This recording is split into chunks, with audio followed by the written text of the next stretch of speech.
The 10-foot pine log pressed into Elias's shoulder, its rough bark a familiar pain against the worn wool of his coat. He could feel the solid living weight of it, a tree destined to be a beam. At the mouth of the cave, his dog, Boulder, a shaggy gray beast with eyes the color of wet slate, watched him, his tail giving a single, slow thump against the dusty ground. The September air in the canyon tasted of sandstone and dry heat.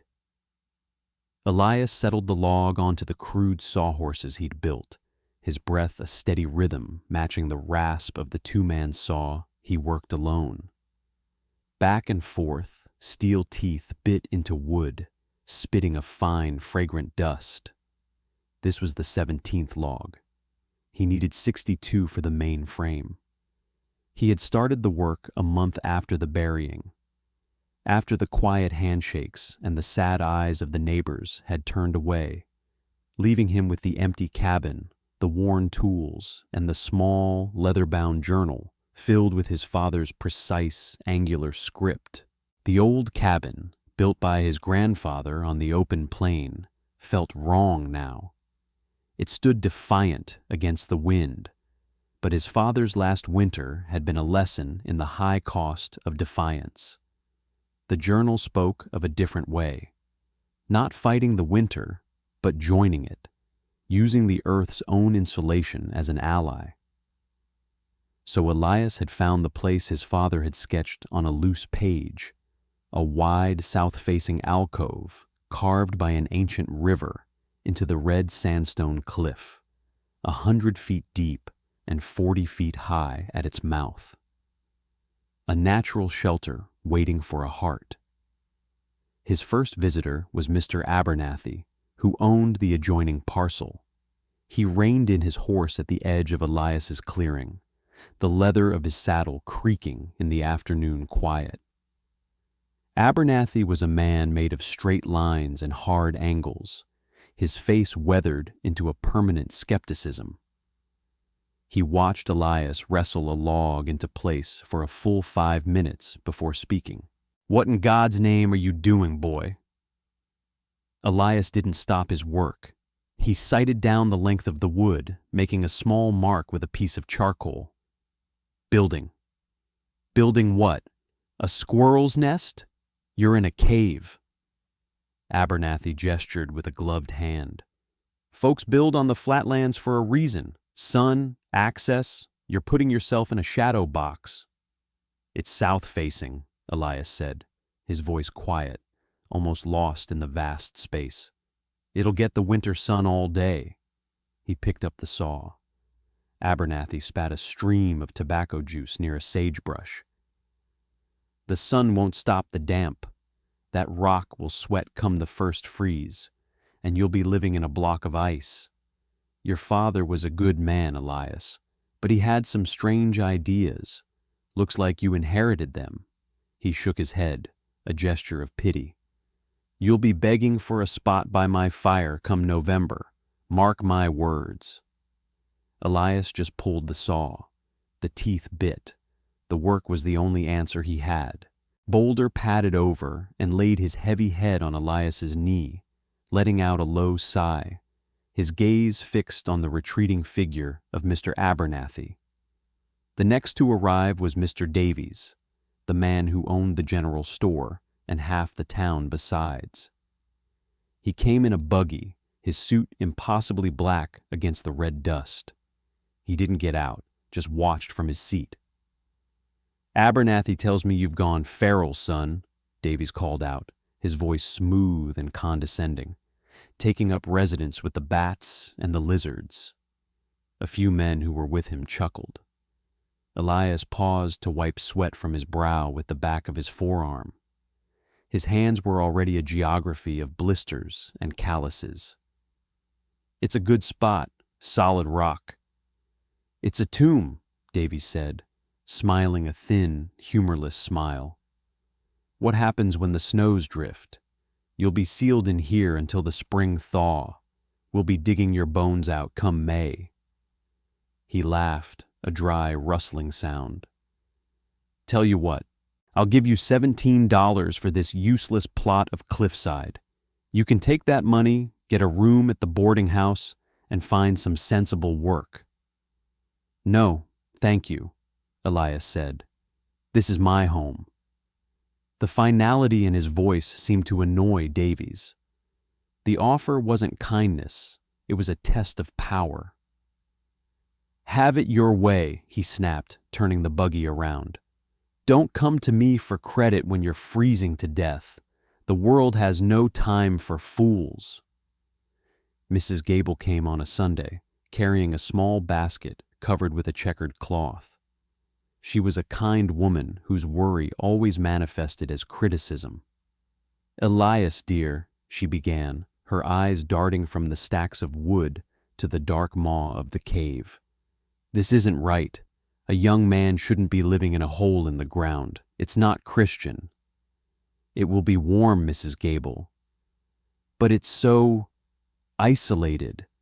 What if you get sick? What if you fall? No one would find you." She wrung her hands. "Your mother would be heartbroken to see you like this." Elias took the basket she offered. Inside were fresh bread and a jar of apple butter. The smell made his stomach ache with a hunger he hadn't realized was there. "Thank you," he said. It was the only part of her visit he knew how to accept. He watched her leave, her small figure hurrying away as if the shadow of the cliff might catch her. He sat on a log and broke off a piece of bread, giving a small portion to Boulder, who ate it delicately. He opened his father's journal. The page was dated 10 years prior. "The Sandstone holds the day's heat like a battery," the script read. "A house within a house. The outer walls of stone, the inner of wood. An air gap for insulation. The cliff is the first blanket. The cabin is the second. The fire is the heart. The winter can have the wind, but it cannot have the warmth." Elias traced the drawing of a chimney flue, a clever design that snaked up through a natural fissure in the rock. It was unconventional. It was strange. To Abernathy, it was impractical. To Davies, it was foolish. To Mrs. Gable, it was unnatural. To Elias, it was a plan. He finished the bread, stood up, and picked up his axe. The sun was beginning to dip, painting the canyon walls in hues of orange and deep purple. He still had 2 more logs to haul before dark. The work was there. It was real. The words were just wind. October came, and the aspens in the high country turned a brilliant, trembling gold. The air grew a sharper edge, a promise of the cold to come. Elias's days fell into a monolithic rhythm, dictated by the sun and the ache in his muscles. He woke before dawn, the air in his small tent biting at his face, and started the fire. He and Boulder would share a breakfast of oatmeal and bacon, the dog's patient presence a silent conversation. Then the work would begin. The foundation of the cabin was the cave floor itself, a smooth, solid sheet of stone he had swept and leveled. Against the back wall of the cave, he began to build another wall, this one of his own making. He hauled hundreds of river stones, smooth and gray, from the creek bed a quarter-mile away. The labor was punishing. He built a crude sledge, and he and Boulder, harnessed with rope and leather, would drag the loads up the gentle slope to the cave mouth. His back screamed, his legs burned, and his hands, despite the calluses, were often cracked and bleeding by day's end. Each night, he would sit by the fire and tend to them with salt water and tallow, his father's journal open on his lap. "The mass is the memory of the heat," his father had written, "stone and clay. It breathes in the fire's warmth all day and breathes it out all night." He mixed clay, sand, and dried grass to make a mortar, packing it between the river stones. Slowly, A wall 3 feet thick began to rise, standing 4 feet in front of the natural sandstone. This was the thermal battery, a repository for the heat that would be the difference between life and death. People from the town would sometimes ride out to the canyon rim on a Sunday, pointing down at the small figure toiling below. It had become a local curiosity, the cave boy's folly. They saw a boy playing with mud and rocks. They didn't see the science of it, the quiet, deliberate engineering passed from a father to a son. Once the thermal wall was complete, he began the cabin itself. He had notched the logs with a precision that would have made his father proud, each one fitting snugly into the next. The walls rose steadily, the scent of fresh-cut pine filling the cavern. He was building a 20 by 30 foot, 2-room structure entirely within the rock shelter. The front wall of the cabin stood a full 20 feet back from the cave's drip line, ensuring it would never be touched by rain or melting snow. The space between the cabin and the cave walls created the insulating dead air his father had described. He built the roof last, a simple slanted design that left a gap of 10 feet between it and the arching stone ceiling of the cave. For the chimney, he followed his father's most ingenious design. He located the fissure his father had noted in his sketches, a narrow crack that ran 150 feet up to the top of the cliff. Using ropes and harnesses, Elias spent a week climbing the rock face, clearing the fissure of loose rock and debris. It was dangerous, painstaking work. He then painstakingly lined the bottom 20 feet of the fissure with clay pipes he had formed and fired himself, creating a flue that would draw smoke up and away. When he finally installed the cast iron stove inside the finished cabin and lit the first fire, he held his breath.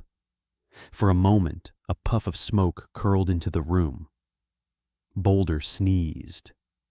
Then, with a soft whoosh, the draft caught. The smoke straightened and was pulled cleanly up the flue, disappearing into the rock. Elias placed a hand on the stone of the thermal wall. It was still cold, but it was the beginning. Sarah Abernathy started visiting on Wednesdays. She would bring a small parcel from the town, a newspaper, a bag of sugar, once a small bar of scented soap. She never stayed long. Unlike her father, her questions were not accusations, but expressions of genuine curiosity. "How will you get water when the creek freezes?" she asked one afternoon, watching him fit a window frame into the front wall of the cabin. "There's a seep deep in the cave," he said, pointing toward the darkness. "My father called it winter water. It never freezes. I've already dug a channel to a cistern I lined with clay." She looked from his steady hands to the nearly completed cabin. The structure was beautiful in its simple, powerful logic. It didn't fight the landscape. It nestled within it. "My father says you're wasting your time." "He's a good farmer," Elias said, which was his way of saying that Mr. Abernathy understood fields and fences, not geology and thermodynamics. "He's worried," she corrected gently. "He just doesn't know how to say it." Before she left, she touched his arm. His skin was rough, coated in a fine red dust. Her touch was light, but it felt like it left a mark. "Be careful, Elias." He just nodded, watching her go. By the first week of November, the work was done. The cabin was finished, the windows glazed, the door hung. The interior was simple, a large main room with the stove, a table, and 2 chairs he'd made, and a smaller sleeping room with a bed frame built into the wall. He had shelves stocked with enough flour, beans, salt pork, and dried apples to last 6 months. Outside the cabin, but still within the cave's shelter, He had stacked firewood to the ceiling, a massive wall of split pine and oak that represented 1,000 hours of swinging an axe. His food stores were secure in a stone-lined cellar he'd dug into a corner of the cave, protected from rodents and the cold. The first snow came on a Tuesday morning. It was not a storm, just a gentle dusting that clung to the high peaks and outlined the branches of the junipers. But it was a warning. That evening, Mr. Abernathy rode out again. He didn't dismount, just sat on his horse, looking at the finished work. A thin curl of smoke rose from the invisible chimney somewhere high on the cliff face. Light from a lantern glowed warmly in the cabin window. "Well, you got it built," Abernathy conceded, his tone grudging. "Looks solid enough for a woodshed." He scanned the sky. The clouds were low and had a heavy, bruised look to them. "We're in for a bad one. The old-timers feel it in their bones. This little flurry is just the vanguard. The real army is coming. When that wind starts to howl down this canyon, it'll suck the heat right out of that box of yours. That rock will be your enemy then, boy. It holds the cold just as well as it holds the heat." "It'll work," Elias said, his voice calm and certain. Boulder stood beside him, a low rumble in his chest, his eyes on Abernathy's horse. "We'll see," Abernathy said, turning his mount. "We'll all see." That night, Elias sat by the stove, the cast iron radiating a deep, penetrating warmth. He placed his hand on the thermal wall behind it. It was warm to the touch. He could feel the stones drinking in the heat, storing it, holding it. Outside, the temperature dropped. The wind began to pick up, a low moan that grew into a sharp whistle as it funneled through the canyon. But inside the cave, the air was still. Inside the cabin, it was warm and quiet. Boulder was asleep on the hearth, his paws twitching as he dreamed. Elias opened his father's journal to the last entry, written in a shaky hand just weeks before he died. "Do not curse the winter," it said. "Build a vessel strong enough to sail through it." Elias looked around the small, sturdy room, at the stocked shelves and the glowing stove. He had built his vessel. Now the sea was rising. The storm did not arrive. It descended. It came not as snow, but as a wall of white, a sudden and total erasure of the world. One moment Elias could see the far side of the canyon, the pines dark against the gray sky. The next, there was nothing but a churning, blinding fury. The wind shrieked, a sound of tearing metal and animal rage. It was a living thing, a predator that had been waiting all autumn for this moment. Inside the cabin, the only sound was the crackle of the fire and the low, steady hum of the stovepipe as the draft pulled the smoke upward. The temperature outside plummeted. 10 degrees, 0, 10 below. The numbers ceased to have meaning. It was a cold that was absolute, a presence that sought to extinguish all warmth, all life. But the cabin held its ground. The double-paned windows Elias had painstakingly built did not frost over. The log walls, chinked with moss and clay, let in no drafts. Elias kept the fire stoked, feeding it seasoned oak every hour. The stove glowed with a dull cherry-red heat. He laid his palm against the thermal wall.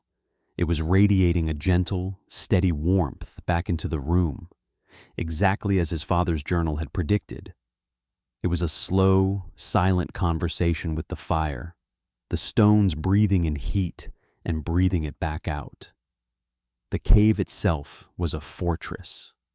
The wind howled at the mouth, but 20 feet back, where the cabin stood, the air was almost preternaturally still.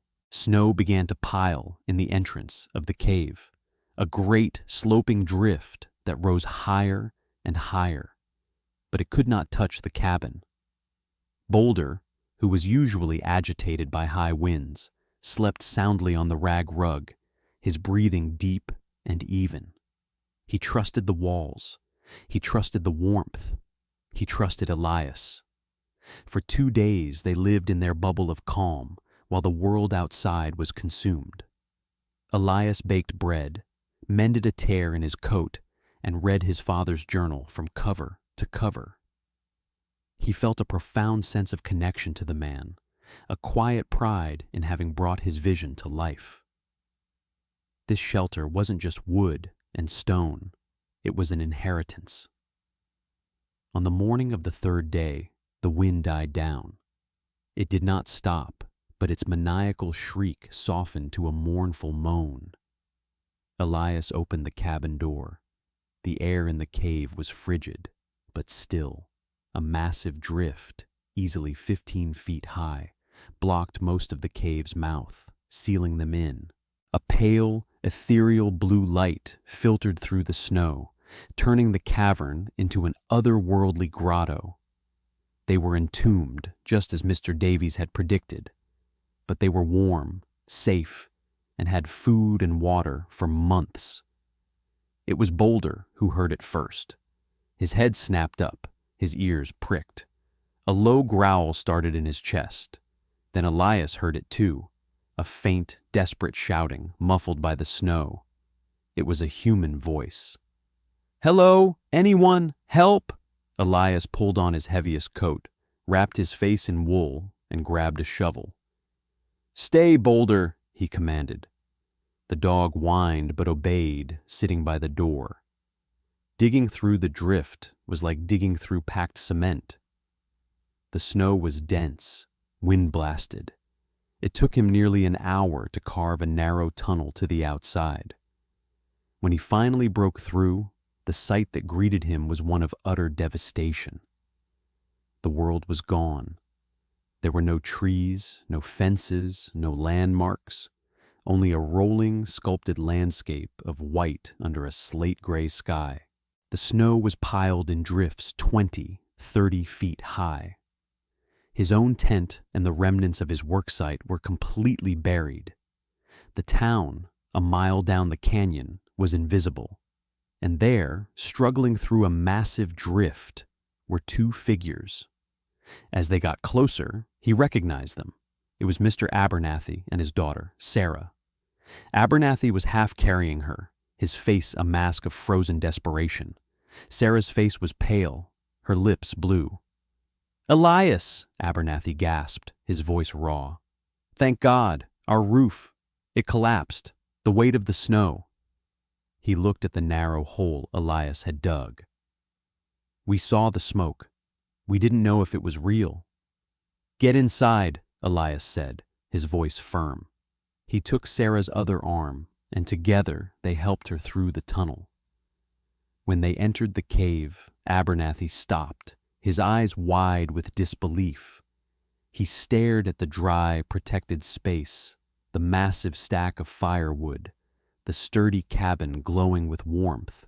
When Elias led them inside the cabin itself, into the steady, enveloping heat, the older man's composure finally broke. He sank into a chair, his body trembling with cold and exhaustion. I don't understand," he stammered, looking around the room. "It's warm." "The stone wall," Elias said simply, pointing. "It holds the heat." He helped Sarah out of her frozen coat and wrapped her in a thick wool blanket, sitting her by the fire. He ladled hot broth into mugs for them both. She drank it, her hands shaking, her eyes never leaving his face. "You were right," Abernathy said, his voice barely a whisper. He looked at his calloused hands, then at Elias. The skepticism was gone, replaced by a profound, humbling awe. "All this time we were laughing, and you were preparing. You saved our lives." "This is my home," Elias said. "You are welcome here." Later that day, another survivor appeared. Mrs. Gable, weeping, her husband having suffered a heart attack while trying to shovel their walkway. Elias brought her in. The next morning, two brothers who worked as ranch hands stumbled to the cave, their cattle frozen where they stood. The cabin was small, but the cave was large.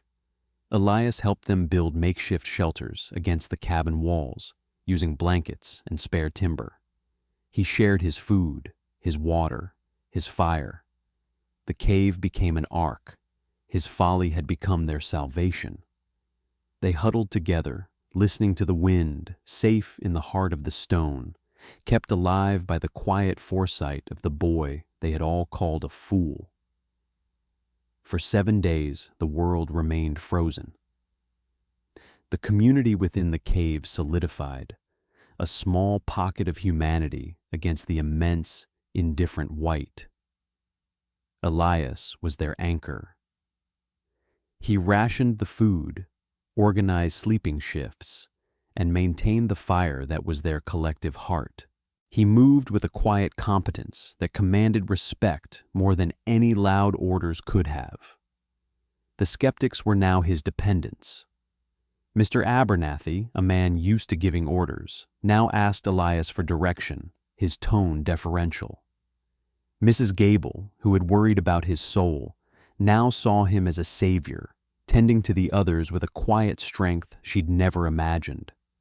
When the sky finally cleared and the sun returned, its light was blinding, reflecting off a landscape transformed. The valley was a sea of snow, the town a collection of white mounds with only the tallest roofs and the church steeple visible. The work of rescue and recovery began. Led by Elias, who knew how to fashion snowshoes from green branches and rawhide, the small group from the cave became the first responders. They dug out their neighbors. They found devastation. Roofs collapsed, livestock lost, people who had run out of firewood and frozen in their own homes. The true cost of the blizzard was staggering. Mr. Davies, the wealthy store owner, was found in his large, drafty house, huddled with his family around a fireplace that had long gone cold. He had owned more than anyone, but he had not owned the right kind of knowledge. Elias and Abernathy brought the Davies family back to the cave, their arrogance replaced by a shivering, humbled silence. The Sandstone cave became the town's temporary heart. Its warmth was a beacon, its security a legend. In the weeks that followed, as the townspeople slowly dug themselves out, the story of the cave boy spread. They no longer called him a fool. They called him a prophet. Delegations of men came to see the cabin, to touch the thermal wall, to ask Elias questions. "How did you know?" they would ask. "What book did you read?" Elias would simply tap the worn leather journal of his father's. "It's all here," he'd say. He saw the way the wind moved. He understood the stone. Mr. Abernathy became his most vocal advocate. "I watched him work all summer," he would tell the others, his voice filled with a convert's zeal. "I thought he was crazy, but he wasn't building a house. He was building an answer to a question we didn't even know we were asking." He would often stop by in the evenings, not to offer advice, but to learn. He'd sit at Elias's table, and they would look over the journal together, the old farmer and the young builder, equals in the pursuit of a new kind of wisdom. One evening, as the first signs of the spring thaw began to appear, Mr. Davies approached Elias. He stood awkwardly in the mouth of the cave, his fine suit now stained and worn. "I owe you an apology," Davies said, the words clearly difficult for him. "And my life, my family's lives." He pulled out a leather pouch. "This is not enough, but it's a start. For the supplies you shared." Elias looked at the pouch, then back at Davies. "Keep your money," he said, But next time a man has a strange idea, perhaps you should watch and wait before you judge." He turned and walked back into his cabin, leaving Davies standing alone in the shadow of the cliff. The change in the community was profound. The blizzard had been a great equalizer, wiping away old certainties. Survival had become the only measure of a man's worth. And Elias, the quiet orphan, had proven to be the wealthiest of them all. His currency was foresight, patience, and inherited knowledge. Sarah continued her visits, but they were different now. She no longer came out of a sense of worried duty, but with an open admiration. She would help Elias organize supplies, tend to the small herb garden he started in pots near the cave mouth, and listen while he spoke quietly about his father's ideas. A bond formed between them, forged in crisis and tempered by mutual respect. It was a connection as quiet and solid as the stone around them. As the snow melted and the green of the world returned, people began to rebuild, but they rebuilt differently. They looked at the landscape not as something to be conquered, but as something to be understood. Several families, their homes destroyed, came to Elias for help. They had found other alcoves, smaller caves in the canyon walls. Under his guidance, they began to build their own shelters, incorporating the principles of thermal mass and wind protection. The single folly on the cliffside was becoming a new kind of village, a community built in partnership with the earth. Elias, who had sought only to save himself, had ended up saving them all, not just from the storm, but from the ignorance that had left them vulnerable in the first place. His actions had become a lesson, and his quiet persistence a legacy. The years passed like water flowing over stone, smoothing the sharp edges of memory. The great blizzard of '88 became a line in the history books, a story told by grandparents to wide-eyed children. But in the canyon, it remained a living landmark, the event that had reshaped not just the landscape, but the very character of the community. The settlement was no longer just a town on the flatlands. It was a network of dwellings that reached up into the protective arms of the cliffs. The cave homes, once a symbol of eccentricity, were now a mark of wisdom. Elias married Sarah Abernathy 2 springs after the blizzard. Their wedding was not in the town church, but in the wide sunlit mouth of the cave, with the whole community in attendance. Mr. Abernathy, his face softened by time and humility, gave his daughter away with a pride that was deep and resonant. Elias and Sarah built their life in the cabin, expanding it deeper into the cave as their family grew. They had 3 children, 2 boys and a girl, who grew up with the rhythms of the canyon, understanding the language of the wind and the secrets of the stone. Elias never lost his quiet nature. He never became a mayor or a preacher, but his influence was more profound than any elected officials. He was the one people sought out when they had a problem they couldn't solve with brute force. He taught them how to read the weather, how to build with nature instead of against it, how to prepare not for the winter you expect, but for the winter that is possible. He shared his father's journal freely, and its pages, once the private record of one man's thoughts, became the founding text of the community. Boulder grew old, his muzzle turned white, his steps became slower, and his slate-gray eyes grew cloudy with age. But he never left Elias's side. He spent his final years sleeping on the warm hearth he had guarded for so long. One spring morning, 14 years after the great storm, he did not wake up. Elias carried his old friend's body to a small, sunny ledge overlooking the canyon.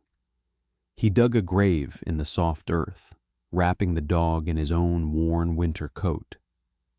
Sarah stood beside him, her hand on his shoulder, as he placed the last stone on the small cairn.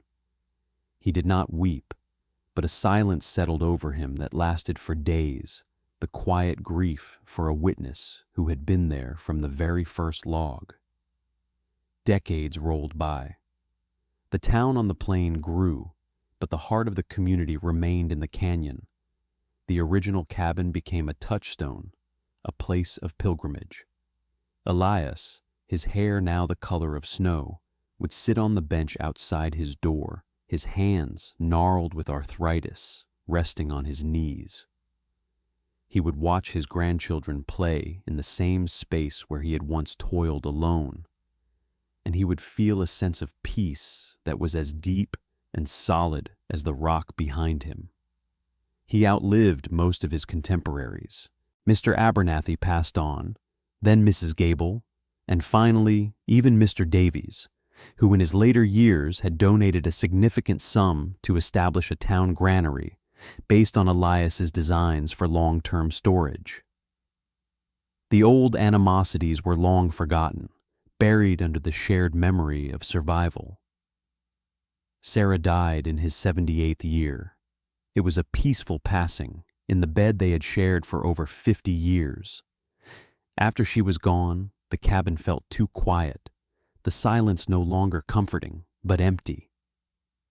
He spent more and more time sitting on the ledge where Boulder was buried, looking out at the valley. He could see the smoke rising from a dozen chimneys nestled in the cliffs, a testament to a single, stubborn idea.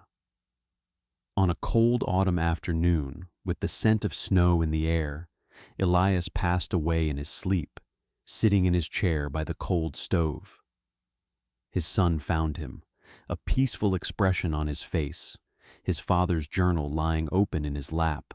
They buried him on the ledge next to Sarah and next to his dog.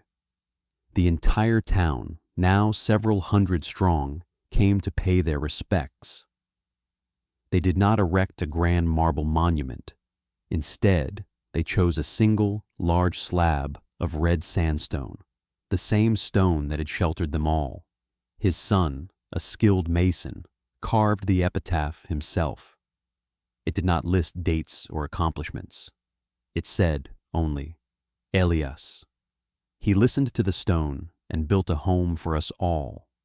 Long after the names of the town's mayors and merchants were forgotten, the story of Elias and his cave endured. Travelers passing through would be shown the cabin, still standing, still perfectly preserved in the dry air of the cave. It was a museum now, a monument not to a man, but to an idea. That the greatest strength is not in defiance, but in understanding. That the loudest truths are often spoken in the quietest voices, and that a legacy is measured not in what you build for yourself, but in the shelter you leave for others. The wind still howled down the canyon in the winter, but it no longer sounded like a threat. It sounded like a story. A century after Elias laid the first stone, the world had changed in ways he could never have imagined. Horseless carriages zipped along paved roads in the valley below, and wires carried voices and light from town to town. But in the canyon, time moved differently. The community of cave dwellings remained, a cluster of anachronisms that were nevertheless perfectly suited to their environment. They had electricity now and modern conveniences, but the core principles of Elias's design were still the foundation of their survival. The thermal walls, the southern exposures, the protected placements, these were lessons the rock had taught, and the people had not forgotten. A young professor of architecture from a university back east came one summer to study the dwellings. He was a man of charts and figures, of stress tests and thermal imaging. He spent weeks with the descendants of the original settlers, measuring, documenting, and marveling. He brought a thermal camera into Elias's original cabin, which was now maintained by the Historical Society, run by Elias's great-great-granddaughter. On a cool evening, the professor pointed the camera at the stone wall behind the long, cold stove. On the screen, a faint ghostly bloom of color appeared. "Incredible," the professor breathed. "Even after all these years, after a century of disuse, there's still a residual thermal signature. The sheer amount of energy this wall has absorbed and radiated over the decades, it's literally saturated with warmth. It has a memory of heat." The great-great-granddaughter, a woman with Elias's quiet eyes, smiled. "We don't need a camera to know that," she said. "We can feel it. It's the heart of this place." The professor published a paper that became famous in certain circles, lauding the vernacular genius of the canyon's anonymous builder. He called it a perfect example of passive solar design and sustainable architecture, centuries ahead of its time. He used words like thermodynamic efficiency and geothermal synergy. He tried to quantify the genius in numbers and graphs. But the people of the canyon knew it was simpler than that. It was the story of a boy who was alone, who missed his father, and who trusted the words in a worn-out journal. It was the story of a dog who was a faithful witness. It was the story of a community that learned to stop laughing and start listening. Sometimes, on the coldest nights of the year, when a blizzard reminiscent of the Great One would sweep through the mountains, the families in the cave homes would light an extra lamp and place it in their windows. From the valley below, the cliff face would glitter with dozens of small, warm lights, a constellation of defiance against the cold. They did it to remember Elias and the lesson he had taught them. They were safe, not because of thick walls or a strong roof in the conventional sense, but because they had learned to make a friend of the mountain. They lived inside its embrace, warmed by the memory of a fire lit by a stubborn boy 100 years before. The rock remembered, and as long as they lived there, so would they. The structure he built was not just a cabin, it was the enduring core of a community, a silent testament to the simple, profound truth that the best way to survive the storm is to find the quiet center and hold